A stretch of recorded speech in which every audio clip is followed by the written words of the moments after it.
Bismillahirrahmanirrahim. Assalamualaikum warahmatullahi wabarakatuh. Magandang hapon sa inyong lahat. Welcome sa ating News and Public Affairs Program ng Bangsamoro Multimedia Network o BMN, ang ating internet radio station. Ito ang BMN Newscast na mapapanood nyo tuwing araw ng Lunes, Miyerkules at Biyernes. Ngayon po ay August 6, 2025 at ika-12 sa Safar sa 1447 sa Hijra. Okay, sa ngalan ng BMN Executive Director, Ms. Paidia S. Ahmad at ang ating technical staff, Mohamedin Sulaiman, kasama si Hanan Ariman at syempre sa ating mga news writer dyan, magandang hapon sa inyong lahat. Kami po ang inyong mga ka-network sa BMN. Ako si Pau Tatanot. At ako naman po si Noraisa Kudarat Muhammad, ang inyong tagapagbalita. At ito ang BMN Newscast.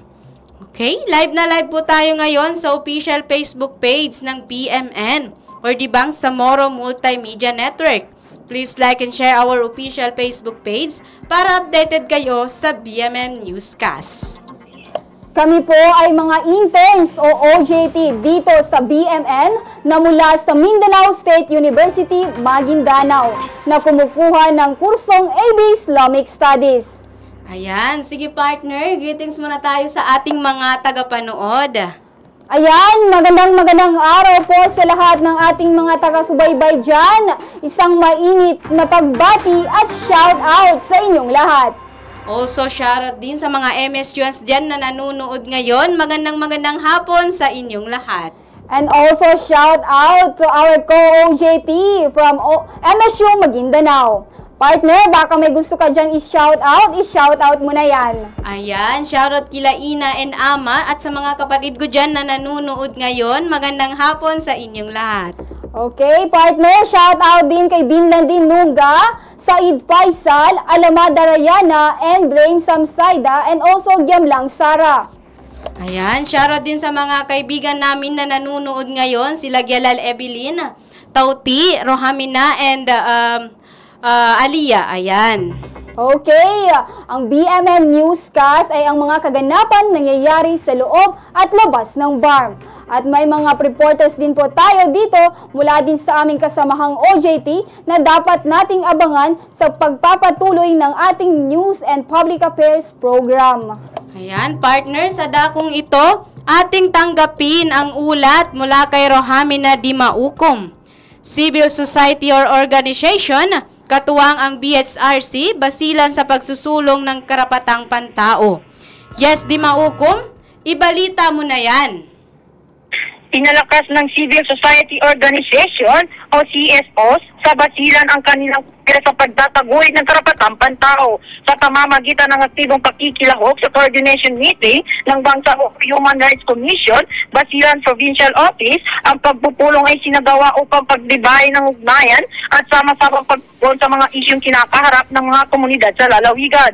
Binigyan diin sa ang talagaan ng papel ng mga CSO sa pagbibigay ng grassroots perspective at serbisyo ng pamahalaan na madalas na iiwanan sa mga programang pampamahalaan. Binahagi ng bawat organisasyon ang kanilang mga inisyatibo at karanasan na nagsilbing pundasyon sa pagbuo ng mga posibleng joint project at intervention ukol sa karapatang pantao, kapayapaan at karapatan at pagunlad sa pamamagitan ng pagtutulungan ng BHRC, basilan at ng mga CSO. Inaasahan ang mas pinatibay na mekanismo para sa proteksyon ng karapatang pantao, lalong-lalo na para sa mga emerging at vulnerable sectors sa basilan. Ang patuloy na dialogo at kolaborasyon ay nanatiling mahalagang hakbang tungo sa pagkakaroon ng mas makatao at makatarungang pamamayanan sa rehiyon. Ako po si Rohamina Dimaukom, OJT mula sa BMN Mindanao State University, Maguindanao. Balik sa iyo, sir.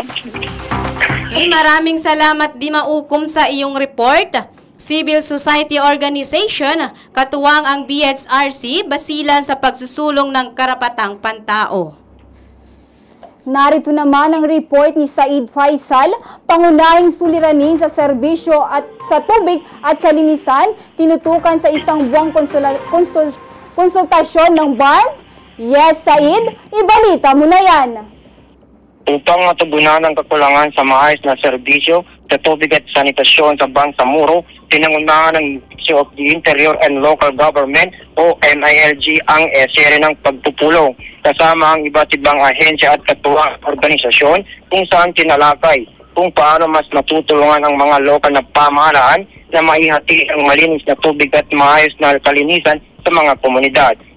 Tinalakay sa isang buwang siyere ng pagpupulong na pinangungunahan ng MILG ang mabagal na serbisyo sa tubig at kalinisan sa Bangsamoro na pangunahing inuugat sa kakulangan ng malinaw na pamamahala at institusyon. Nangasiwa sa sistemang water sanitation and hygiene, katuwang ang iba't ibang ministry ng BARM at SED. Bumuo ang mga kinatawaran ng plano at mga dokumentong manggagabay sa mga lokal na pamahalaan sa maayos na papatupad ng WAS programs. Inaasahang matapos ang mga ito mula huling bahagi ng 2025 hanggang unang bahagi ng 2026. Ang serbisyong tubig at sanitasyon ay hindi lamang technical na issue, kundi batayang karapatang na may epekto sa kalusugan, dignidad at kaligtasan ng bawat Bangsamoro. Muli ako po si Faisal G. Said, OJT student BNN mula sa Mindanao State University, Maguindanao. Balik sa iyo, Pau. Salamat Said Faisal sa iyong report. Pangunahing suliranin sa serbisyo sa tubig at kalinisan tinutukan sa isang buwang konsultasyon ng BARM. Ayan mga ka-network, atin namang tanggapin ang report ni Johanny Gyalal. Tulong pinansyal pinamahagi sa libu-libong senior citizen sa Lanao del Sur. Yes, Johanny, ibalita mo na yan. Umabot sa 32,221 indicted senior citizen mula sa 20 bayan sa Lanao del Sur ang nakatanggap ng tig-6,000 piso as assistance sa ilalim ng Social Pension or SOCPEN program ng Ministry of Social Service and Development or MSD-BARM. Ang pamamahagi ng ayuda ay sinagawa mula July 2 hanggang July 28 bilang bahagi na patuloy ng pagtugon ng MSSD sa pangangailangan ng mga nakakatanda sa Bangsamoro Autonomous Region in Muslim Mindanao.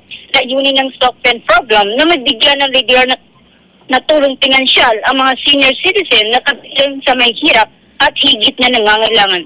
Ang ayudang natanggap ay makakatulong sa pang-araw-araw na gastusin at mga medikal na pangangailangan. Ang programa ay bahagi ng National Funded Social Protection Initiative ng gobyerno at patuloy na sinusulong sa regiyon at na walang naiyong sektor sa serbisyong panlipunan.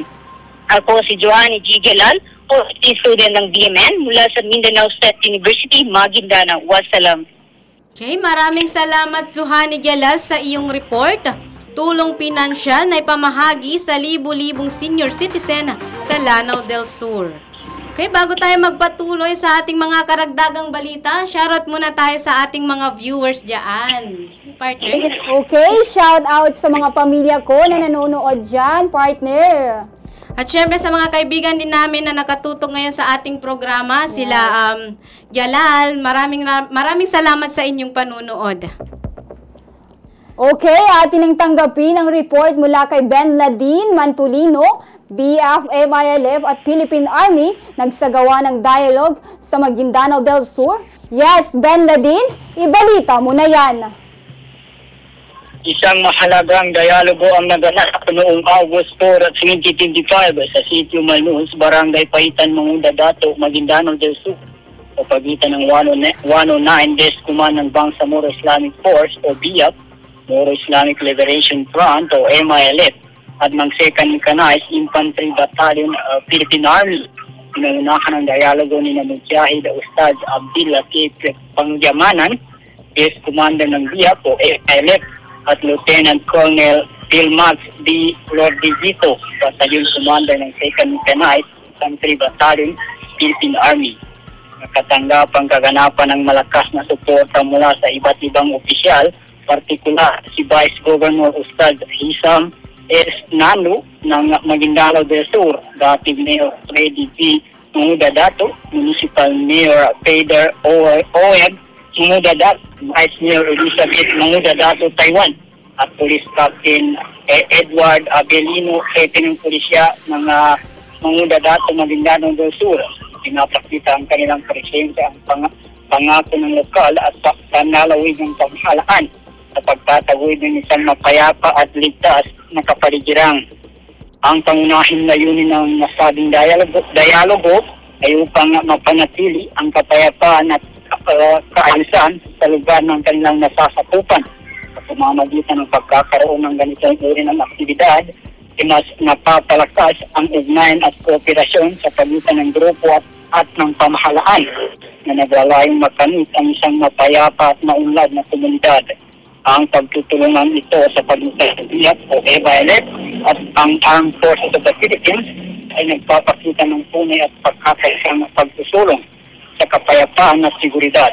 Ang dialogo ay itinuturing isang mahalagang hakbang tungo sa isang pag-unlad ng ekonomiya para sa komunidad ng Maguindanao del Sur. Ako po si Benladin Mantulino, OJT student ng Bangsamoro Multimedia Network ng Mindanao State University, Maguindanao. Balik sa iyo, Pau. Maraming salamat, Benladin, sa iyong report. BIAF and MILF at Philippine Army nagsagawa ng dialogue sa Maguindanao del Sur.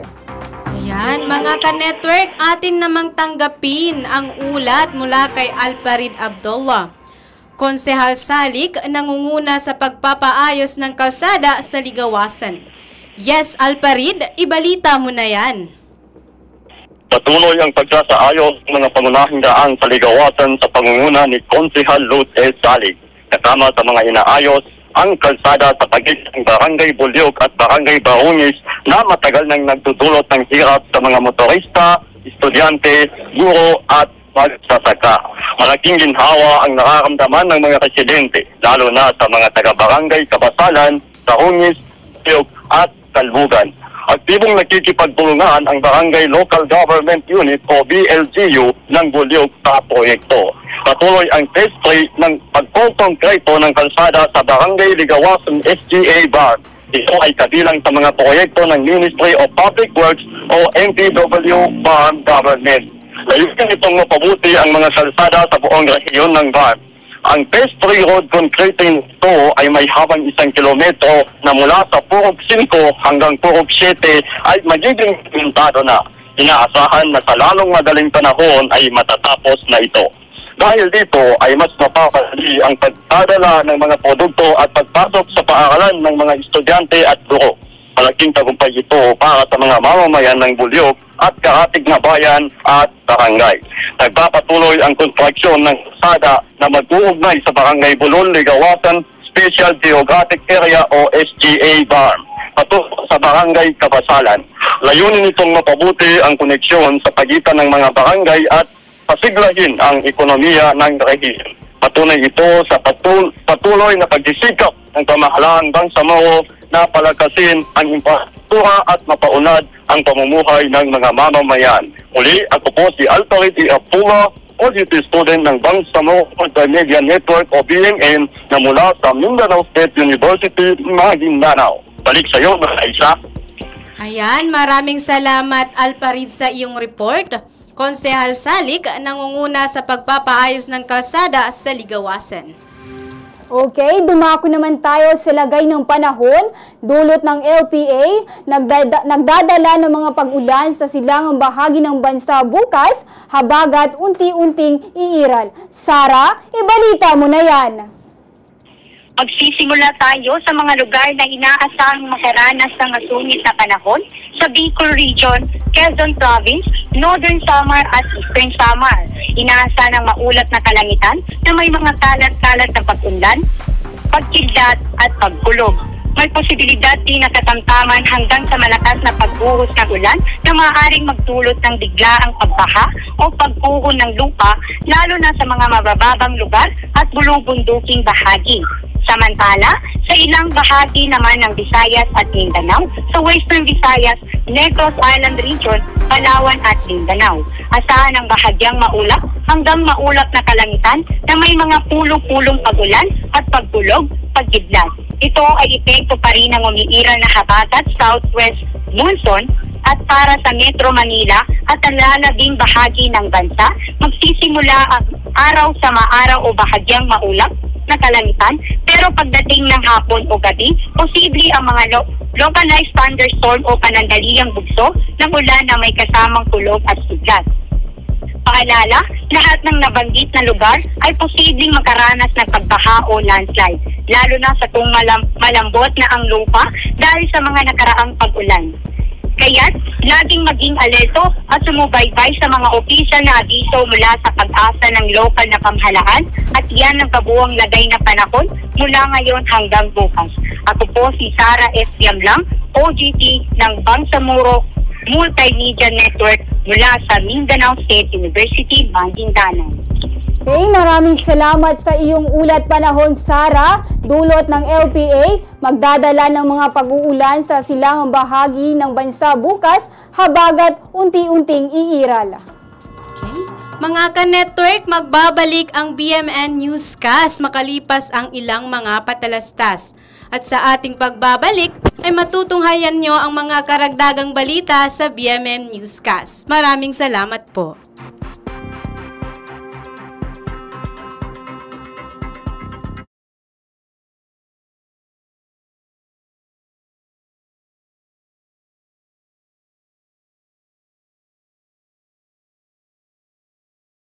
Job trainee students ng Mindanao State University, Maguindanao AB Islamic Studies sa Bangsamoro Multimedia Network o BMN sa isang programa na pinamagatang A Journey to Remember Talk Show Program.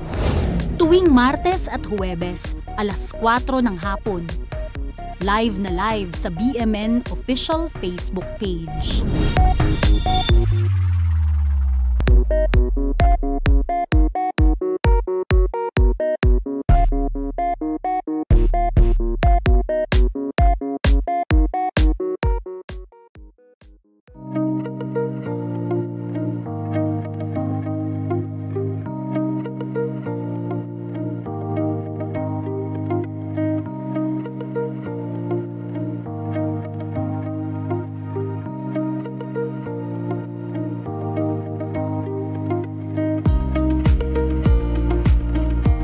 Ito na yung magiging paraan upang magkaroon tayo ng basihan at magkaroon tayo ng makarecommend tayo ng pulisiya patungkol sa kung paano mapaunlad ang socio-economic and cultural development ng Bangsamoro communities within Davao Region. Ang may-ari ng opisina na ito ay kayong tagalabas ng BARM. Kami ang utusan ninyo. Kaya nga, para magkaalaman tayo, ano bang pangangailangan na pwede nyo iutos sa amin? Ito ang nagiging mukha. Nagkaroon tayo ng other Bangsamoro communities, mapping and needs assessment.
perspective nga nailatag sa atong assessment.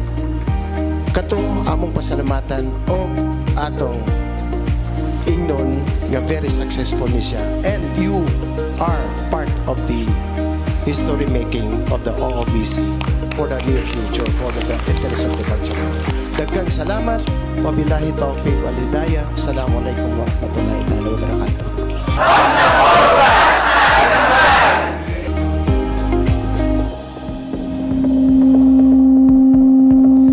Mga ka-network, muli pong nagbabalik ang BMN Newscast at sa ating news headlines sa ating balitang Bangsamoro. Project Tabang naghatid ng tulong sa mga kapatid na Kristiyano sa Cotabato City. At ito naman ang ating balitang national. Pangulong Ferdinand Marcos Jr. may bagong batas sa pag-aayos ng serbisyo. At sa ating balitang international, Pilipinas at India nagkaroon ng strategic partnership at social security deal.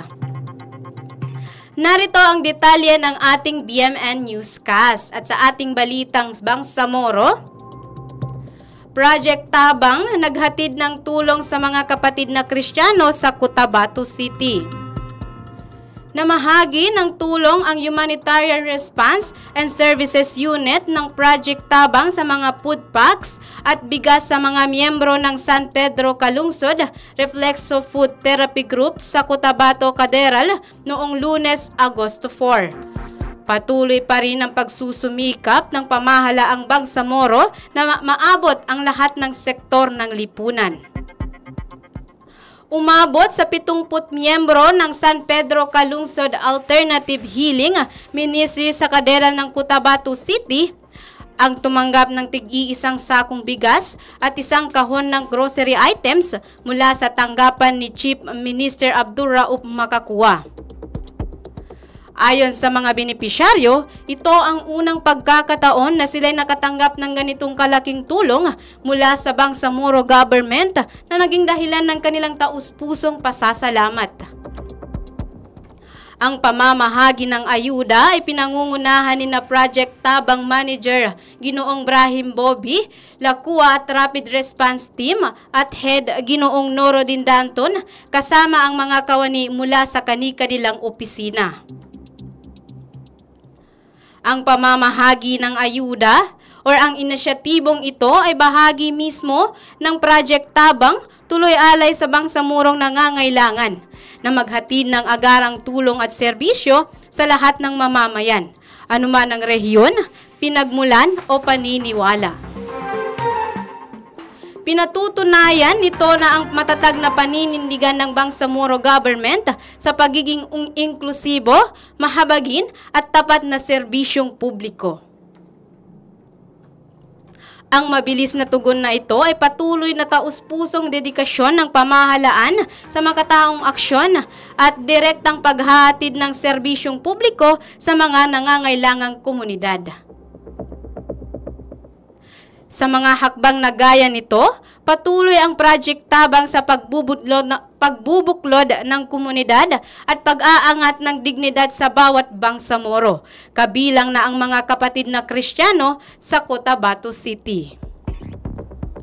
Sa balitang nasyonal, Pangulong Ferdinand Marcos Jr. may bagong batas sa pag-aayos sa serbisyo. Nilagdaan ni Pangulong Ferdinand Marcos Jr. ang isang bagong batas na layong ayusin at pasimplihin ang operasyon ng mga ahensya ng gobyerno upang mas mapabilis at epektibo ang serbisyo sa publiko. Ang batas na ito na tinatawag na Republic Act 12231 o Government Optimization Act ay nagbibigay ng kapangyarihan sa Pangulo na pagsamahin, baguhin o buwagin ang mga tanggapan ng pamahalaan na may magkakaparehong tungkulin o hindi na kailangan. Layunin nitong pahusayin ang serbisyo ng pamahalaan sa pamamagitan ng pagbabawas ng kalituhan, red tape at pag-uulit ng trabaho sa iba't ibang ahensya. Sa halip, tutukan ang digitalization, mas malinaw na proseso at mabilis na pagtugon sa mga nangangailangan ng mamamayan kasama sa mga pwedeng baguhin ang mga programa na mas mainam na ipatupad ng lokal na pamahalaan o pribadong sektor. Gayon din ang mga tungkulin ang pwedeng ipalit sa ibang ahensya para sa mas epektibong operasyon. Isang bagong komite na tinatawag na Committee on Optimizing the Executive Branch ang mag-aaral sa mga operasyon ng mga ahensya at magbibigay ng rekomendasyon kung paano ito papayag at papagandahin. Hindi saklaw ng batas ang mga guro, sundalo, pulis at iba pang uniformadong kawani. Hindi ito sapilitan sa mga sangay tulad ng Kongreso, Korte Suprema at mga lokal na pamahalaan. Nasa kanila kung nais nilang sumunod. Habang nilagdaan ang batas ni Pangulong Marcos ay nasa India para sa isang 5 araw na state visit, ayusin lang labis-labis na pagka-overlap na trabaho sa gobyerno, pabilisin ang serbisyong publiko gamit ang teknolohiya para sa mas magaan at malinaw na proseso. Protektahan pa rin ang karapatan ng mga kawani ng gobyerno. Ayan, bago tayo magpatuloy sa ating balitang international, shoutout muna sa ating mga tagapanood dyan, sila Andrea, Parhana, Amrayda, ayan, shoutout sa inyong lahat. At ito na ang ating balitang international. Pilipinas at India nagkaroon ng strategic partnership at social security deal. Sinimulan ni Pangulong Ferdinand Marcos Jr. ang kanyang 5 araw na state visit sa India sa pamamagitan ng pagpapahayag ng mas pinailalim na ugnayan sa pagitan ng dalawang bansa. Inaasahang pipirma ang isang strategic partnership na magpapalawak sa kooperasyon sa larangan ng depensa, kalakalan, pamumuhunan, turismo at kalusugan. Kasama rin sa biyahe ang pagbirma ng isang social security agreement na layong itiyakin ang kapakanan ng mga Pilipino sa India. Bukod dito, tinalakay din ng Pangulo ang pagpapalawak ng visa-free at interest at e-visa para sa mga Indian tourists papuntang Pilipinas upang mapalakas ang turismo. Bahagi rin ng pagbisita ang pakikipagbulong sa malaking kumpanya sa New Delhi at Bangalore para makahikayat sa mga bagong pamumuhunan at trabaho para sa mga Pilipino. Okay, yan po ang ating mga naitampok na balita sa BMN Newscast. Sa ngalan ng Bangsamoro Multimedia Network o BMN, ang ating internet radio station. At sa ating Executive Director, Ms. Paidia S. Ahmad at BMN Chairman, Alid Alfonso at Technical Staff Muhammadin Sulaiman kasama si Hanan Ariman. Muli, ako po si Noraisa Kudarat Muhammad. At ako naman si Pau Tatanot. At ito ang BMN Newscast.